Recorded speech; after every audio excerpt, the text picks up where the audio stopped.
আপনার স্ত্রী আপনাকে কষ্ট দিবেই, এটা মাথার মধ্যে সেট করে রাখেন। এমন কোন স্বামী নাই যার স্ত্রী তাকে কম বেশি কষ্ট দেয় না। স্ত্রীদের একটা স্বভাব হলো, স্বামীর যদি কিছু হয়, যদি একটু এদিক সেদিক হয়, তখন স্বামীকে বলে তোমার সংসারে আইসা জীবনে কোনো কিছু পাইলাম না। বিশ্বনবী মুহাম্মদ সাল্লাল্লাহু আলাইহি ওয়াসাল্লাম বলেন, ওই সমস্ত নারীদের উপর আল্লাহ তাআলার লানত। আল্লাহর হাবিব বলেন, ওই সমস্ত নারীদের উপর আল্লাহ পাকের লানত, যে সমস্ত নারীরা স্বামীর সংসারে থাকার পরে, অনেক দিন সংসার করার পরে একটু কিছু হলেই স্বামীকে বলে তোমার সংসারে সে কোনো কিছু পাইলাম না। রাসূল করিম সাল্লাল্লাহু আলাইহি ওয়াসাল্লাম বলেন, ওই সমস্ত নারীদের উপরে আল্লাহ পাকের লানত। রাসূল বলেন, তুমি এদেরকে যদি একযুগ আদর করো, যত্ন করো, ভালোবাসো, এদের খেদমত করো, একটু এদিক সেদিক হলেই বলবে তোমার সংসারে আইসা কোনো কিছু পাইলাম না। এই জন্য বিশ্বনবী মুহাম্মদ সাল্লাল্লাহু আলাইহি ওয়াসাল্লাম নারীদেরকে বলেন, হে নারীরা, তোমরা যখন রান্না বান্নার কাজে ব্যস্ত থাকবে, তোমরা যখন চুলার পারে ব্যস্ত থাকবে, যখন তোমাদের স্বামীরা তোমাকে ডাকবে, তখন তোমরা দৌড়ে চলে আসবা। রান্না বান্না বন্ধ করে স্বামীর কাছে তোমরা দৌড়ে চলে আসবা। আল্লাহর হাবিব বলেন, আল্লাহ পাক রব্বুল আলামিন বলেন, হুন্না লিবাসুল লাকুম ওয়া আনতুম লিবাসুল লাহুন্না। স্বামী আর স্ত্রী এক অপরের ভূষণ, এক অপরের পোশাক। আল্লাহ পাক রব্বুল আলামিন স্বামী আর স্ত্রীকে বানাইছে শুধু একজন আর একজনের কল্যাণের জন্য। স্বামী আর স্ত্রী তাকানো সওয়াব, কথা বলা সওয়াব, আনন্দ ফুর্তি করা সওয়াব, স্বামী আর স্ত্রী একে অপরের মুখের মধ্যে লোকমা তুলে খাবার দেওয়া সওয়াব। বিশ্বনবী মুহাম্মদুর রাসূলুল্লাহ সাল্লাল্লাহু আলাইহি ওয়াসাল্লাম বলেন, শেষ রাত্রিতে কোন স্ত্রী যদি তার স্বামীকে তাহাজ্জুদের নামাজ পড়বার জন্য ডাকে, কিন্তু উঠতে চায় না, স্ত্রী তার স্বামীর মুখের মধ্যে একটু পানি ছিটা দেয়, আল্লাহর হাবিব বলেন এই দৃশ্য দেখে আল্লাহ তাআলা হাসতে থাকে। আবার আল্লাহর হাবিব বলেন, কোন স্বামী যদি তার স্ত্রীকে তাহাজ্জুদের নামাজ পড়বার জন্য উঠতে বলে, ডাকে, কিন্তু স্ত্রী উঠতে চায় না, স্বামী একটু পানি ছিটা দেয়, আল্লাহ পাক রব্বুল আলামিন এই দৃশ্য দেখে হাসতে থাকে। স্বামী আর স্ত্রীর ব্যাপারে আল্লাহ তাআলা অনেক আয়াত নাজিল করেছেন। আর এক আয়াতের মধ্যে বলেন, নিসাউকুম হারসুল লাকুম ফাতু হারসাকুম আন্না শি'তুম ওয়া কদ্দিমু লিআনফুসিকুম। তোমাদের স্ত্রীরা তোমাদের জন্য শস্য ক্ষেত। আল্লাহ পাক রব্বুল আলামিন স্বামী আর স্ত্রীকে বানাইছে কবরে কল্যাণের জন্য, ভালোবাসার জন্য, মহব্বতের জন্য। মা আয়েশা বলে, হে দুনিয়াবাসী, আমাদের ঘরে টাকার অভাব থাকতে পারে ঠিকই, পয়সার অভাব থাকতে পারে ঠিকই, আল্লাহর কসম করে বলি আমাদের ঘরে ভালোবাসার কমতি নাই, ভালোবাসার কমতি নাই। আল্লাহর হাবিব স্ত্রীদের সাথে কেমন ব্যবহার করতেন কিতাবের মধ্যে পাওয়া যায়। আল্লাহর হাবিব একা একা খাবার খেতেন না, স্ত্রীদেরকে নিয়ে খাবার খেতেন। রাসূল যা খেতেন বিবিদেরকে তা খাওয়াইতেন। আর আমাদের ঘরের মধ্যে, আমাদের সমাজে বর্তমান অবস্থা, স্বামী ভালো খাবারটা খায়, স্ত্রীকে ভালো খাবারটা দেয় না। স্বামী আগে আগে খেয়ে নেয়, পরে খাবার আসে না নাই সে খবরও পর্যন্ত নেয় না। আল্লাহর কসম করে বলি, তোমার যেই বিবিটা তার মাকে ছেড়ে, তার বাবা ছেড়ে, তাই তার ভাই বোন ছেড়ে, তার গ্রাম ছেড়ে, এলাকা ছেড়ে, তোমার দিকে তাকাইয়া তোমাকে ভালোবেসে সব ছেড়ে তোমার কাছে চলে আসলো, তুমি যদি তোমার স্ত্রীকে কষ্ট দাও, কিয়ামতের ময়দানে আল্লাহর কাঠগড়ায় ওই স্বামীকেও দাঁড়াতে হবে। সাহাবা কেরামদের কেমন ছিল শুনলে আশ্চর্য হবেন। এক সাহাবী বড় ধনী মানুষ, বিবাহ করেছে, অত্যন্ত সুন্দরী একটা যুবতী মেয়েকে বিবাহ করেছে। ওই সাহাবীর টাকার অভাব নাই, পয়সার অভাব নাই, আনন্দে সংসার চলছে।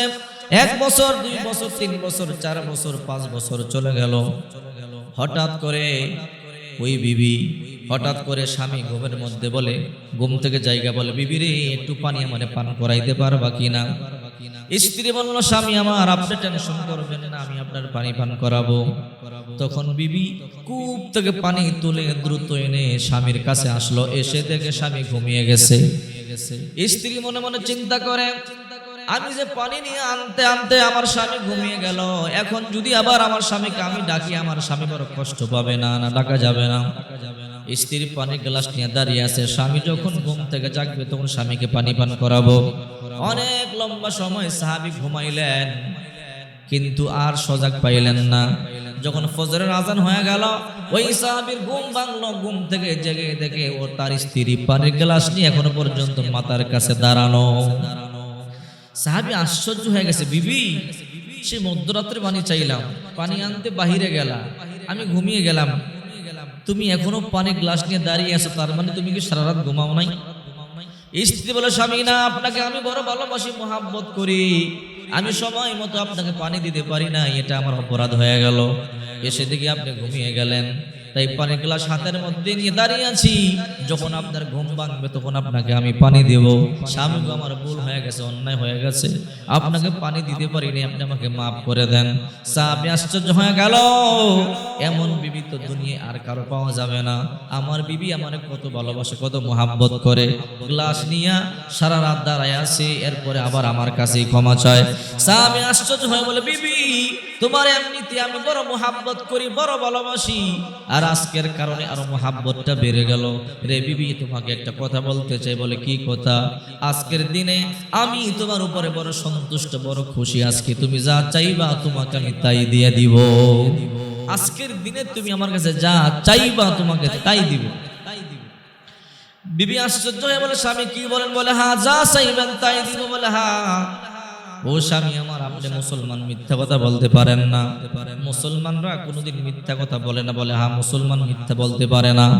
আপনি নবীর সাহাবী, আপনি মিথ্যাবাদী হইতে পারেন না। বলে, হ্যাঁ, আমি যা বললাম তাই, তুমি যা চাও তোমাকে তাই দেওয়া হবে। এইবার সাহাবীর বিবি স্বামীকে ডেকে বলে, স্বামী আমার, তাহলে আপনি আমাকে তালাক দিয়ে দেন। সাহাবী আশ্চর্য হয়ে গেল, বিবি রে, তোমার বড় মোহাব্বত করি, বড় ভালোবাসি, এই খুশিতে তুমি আজকে যা চাইবা তোমাকে তাই দেব, তুমি তালাক চাও কেন? মজা করো নাকি? সাহাবীর বিবি কয়, না না, মজা করি না, আপনি আমার তালাক দিয়ে দেন। তালাক কেন চাও? বলে, সেই কথা আপনারে বলবো না, আপনি বললেন যা চাবো তাই দিবেন, তাহলে আমাকে তালাক দিয়ে দেন। বলে, কেন তালাক চাও? বলে, সেটা আমার ব্যাপার। সাহাবী চোখের পানি সারিয়ে দিয়ে বলে, বিবি গহনা চাও, গহনা বানিয়ে দেব, শাড়ি চাও, শাড়ি দিব, রে বিবি বাড়ি চাও, বাড়ি দিব, যা চাও তাই দিব, কিন্তু তালাক চাইও না। সাহাবীর বিবি কয়, স্বামী আমার, আপনি বলেছেন আমি যা চাবো তাই দিবেন, আপনি মিথ্যাবাদী হইতে পারেন না। সাহাবী তো আশ্চর্য হয়ে গেল, খুশিতে আমি বললাম যা চাইবা তাই দিব, কিন্তু তার মানে এই নয় তোমাকে তালাক দেব। সাহাবীর বিবি কয়, এত কিছু বুঝি না, আপনি বলেছেন যা চাবো তাই দিবেন, আপনি মিথ্যা কথা বলতে পারেন না, আপনি আমাকে তালাক দিয়ে দেন। সাহাবী চোখের পানিগুলো সারিয়ে কান্না করে বলে, বিবি রে, তোমার আমি খাদ্যের কষ্ট দিয়েছি বলে না, বস্ত্রের কষ্ট দিয়েছি বলে না, বাসস্থানের কষ্ট দিয়েছি না, শারীরিক কষ্ট দিয়েছি না, স্বামী হিসেবে আমি কি অযোগ্য? বলে না, অযোগ্য নয়, তাহলে কেন তুমি তালাক চাও? বলে, সেটা আমার ব্যাপার। স্বামী গো, এই মদিনার মধ্যে আপনার মতো সাহাবী স্বামী পাওয়া ভাগ্যের ব্যাপার। আপনার টাকার অভাব নাই, পয়সার অভাব নাই, আপনার যৌবনের অভাব নাই, আপনার সৌন্দর্যের অভাব নাই, কোনো কিছুর অভাব নাই, কিন্তু আমি তালাক চাই, আমার ব্যাপার। সাহাবী বলে, বিবি রে, কেন তালাক চাও? বলে, আপনাকে বলবো না। সাহাবী চিন্তা করলো কি করা যায়। এবার বিবি রে বলে, বিবি রে, চলো আমরা বিশ্বনবী মুহাম্মদ সাল্লাল্লাহু আলাইহি সাল্লামের কাছে যাই। এখন আল্লাহর হাবিব দুনিয়াতে আছেন, আল্লাহর হাবিবের দরবারে যাই, আল্লাহর হাবিবের আদালত থেকে রায়টা নিয়ে আসি। সাহাবীর বিবি এবার রাজি হয়েছে, কারণ আল্লাহর পয়গম্বর জীবনে বেইনসাফি করতে পারে না, আল্লাহর পয়গম্বর মিথ্যা কথা বলতে পারে না। এই জন্য বিবি বলল, স্বামী যেহেতু আল্লাহর পয়গম্বরের কথা বললেন, অবশ্যই আল্লাহর পয়গম্বর একটা ন্যায় বিচার করবে, চলেন। দুইজনে রওনা দিল। আল্লাহর নবী রাহমাতুল লিল আলামিনের বাড়ি বড় দূরে, যেতে যেতে রাস্তা দিয়ে যেতে যেতে বিশাল বড় মরুভূমি পাড়ি দিতে হয়। চলতেছে চলতে চলতে যখন মরুভূমির মধ্যখানে চলে গেল, বিশাল বড় পাথরের সাথে হুসুটকে সাহাবীর পা ফেটে গেল, হাড় ভেঙে গেল, রক্তক্ষরণ শুরু হয়ে গেল। সাহাবী আর চলতে পারে না। বিবি তার কাপড় ছিঁড়ে সাহাবীর পা বাঁধিয়ে দিল, পা বেঁধে দিয়ে বলে, ও স্বামী আমার, চলেন, আর বিশ্বনবীর দরবারে যেতে হবে না, আমরা বাড়ি চলে যাই। সাহাবী কয়, না, যত কষ্ট হয় আমি আল্লাহর পয়গম্বরের বাড়িতে যাব, রায় নিয়ে আসবো, তোমাকে আমি তালাক দিতে পারবো না, তোমাকে তালাক দিলে আমি বাঁচবো না। সাহাবীর বিবি এবার বলো, ও স্বামী আমার আর তালাক লাগবে না, উত্তর পেয়ে গেছি। কি উত্তর পাইলে বুঝলাম না, একটু আগেই বললাম আমাকে তালাক দাও, তালাক চাই, এত বুঝাইলাম বুঝতে চাও না। আর এখন আল্লাহর পয়গম্বরের দরবারে পর্যন্ত যাইতে পারলাম না, বললা উত্তর পেয়ে গেছি, আর তালাক চাই না, আজ থেকে যতদিন বেঁচে থাকবো আপনার সংসার করব। বিবি রে, কি উত্তর পাইলাম আমি তো কিছুই বুঝতে পারি নাই। বিবি এবার ডেকে বলো, ও স্বামী আমার, আপনি বুঝতে পারেন নাই? বলে না। বলে স্বামী গো, দীর্ঘ 3টা বছর আপনার সংসার করতেছি, আপনার টাকার অভাব নাই, পয়সার অভাব নাই, ক্ষমতার অভাব নাই, সৌন্দর্যের অভাব নাই। ও স্বামী আমার, আমি আল্লাহর হাবিব থেকে শুনেছি, আল্লাহর হাবিব বলেছেন আল্লাহ তাআলা যাকে বড় ভালোবাসেন তাকে বিপদ দেয়, মুসিবত দেয়। আল্লাহ নিজে বলেছেন, ওয়ালা নাবলুওয়ান্নাকুম বিশাইইম মিনাল খাউফি ওয়াল জু'i ওয়া নাকসিম মিনাল আমওয়ালি ওয়াল আনফুসি ওয়াস সামারাত ওয়া বাশশিরিস সাবিরিন।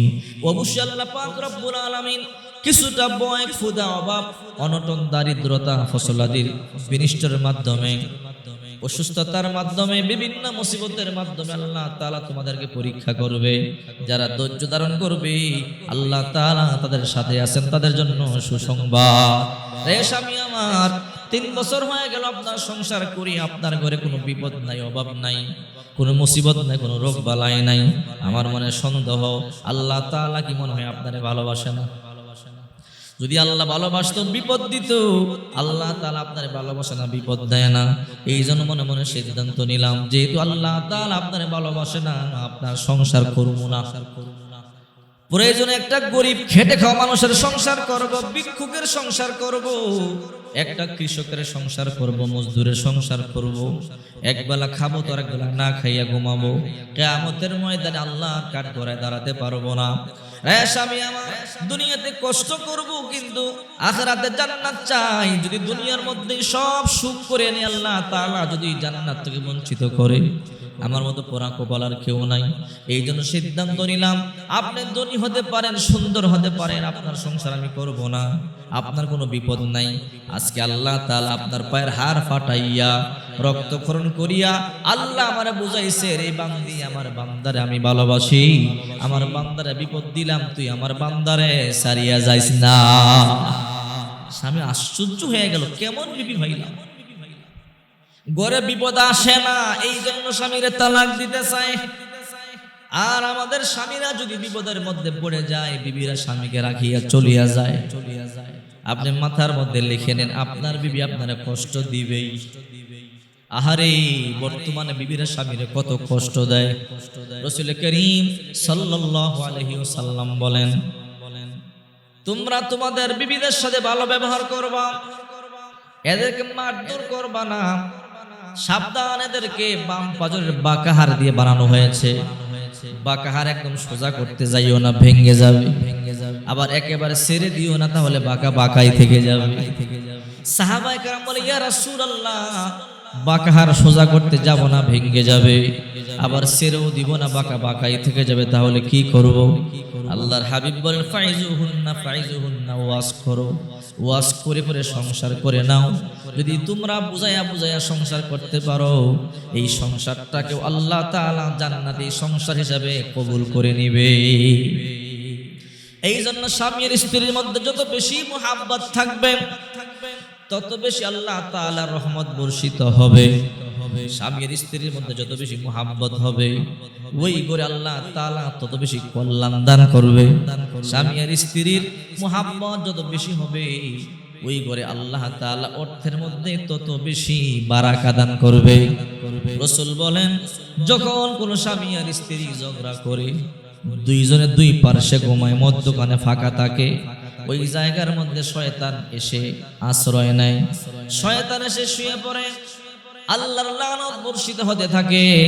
এই জন্য আল্লাহর হাবিব মুহাম্মদুর রাসূলুল্লাহ সাল্লাল্লাহু আলাইহি ওয়াসাল্লাম বলেন, 3 জায়গার মধ্যে ফাঁকা রাখবে না।